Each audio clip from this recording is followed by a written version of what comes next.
थे भाइयों, नीरज यादव जो कि चैंपियन नेशनल चैंपियन है आर्म रेसलिंग में। इनकी क्वालिटी है कि दोनों हाथ से खेलते हैं, दायां और बायां। और ये अपना भाई बागी बलिया से आया है, सिकंदरपुर विधानसभा से। और देखिए अपनी बॉडी को जबरदस्त बनाया है।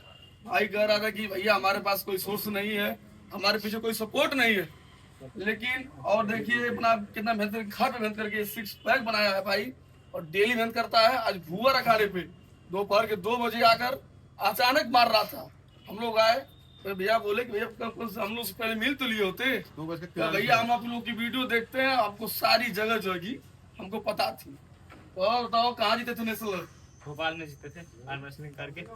और हम मध्य प्रदेश में, और हम चाहते हैं कि अपने देश के लिए आर्म रेसलिंग करके गोल्ड मेडल। अच्छा बताओ कि भोजपुरी बोला बाकी बलिया का बच्चा के तो लोग एकदम आज ही बहुत मीठ लगेले। ये बताओ कि सुबह कब मैच काला?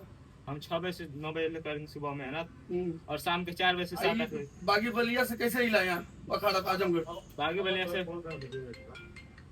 कौन साधन से हिला? ट्रेन से नहीं है, ट्रेन से आके यही से नहीं है, ट्रेन से।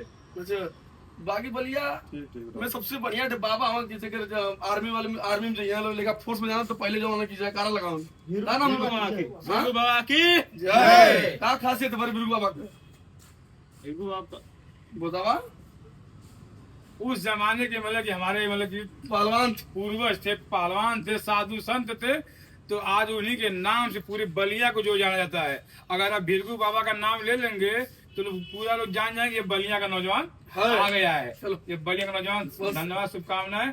और तुम अकेले नहीं हो, भुआ अखाड़ा भी तुम्हारे साथ है और हमेशा साथ रहेगा। जब भी जरूरत पड़ेगी तो मिलेंगे आपसे। धन्यवाद, शुभकामनाएं। जय राज का मर्दे।